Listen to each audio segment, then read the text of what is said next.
بجد كان نفسي فيها بقالي كتير، فيلا بينا نعملها. انا استخدمت اللي بطعم الكربونارا لاني بحبها جدا.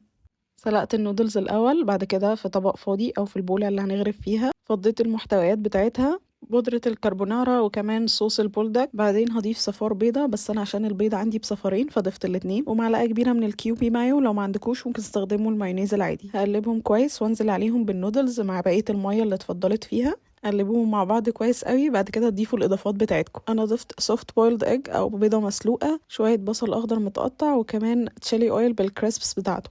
الطريقة دي بتخليها كريمي جدا اكتر ما هي كمان، وبجد بتضيف لحلاوتها. ده شكل الطبق النهائي، ويلا بينا ناكل.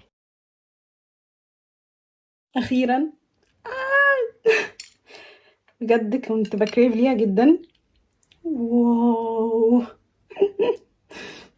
بسم الله الرحمن الرحيم.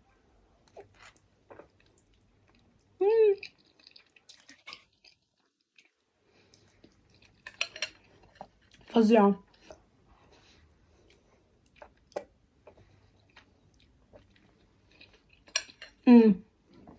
تحفة.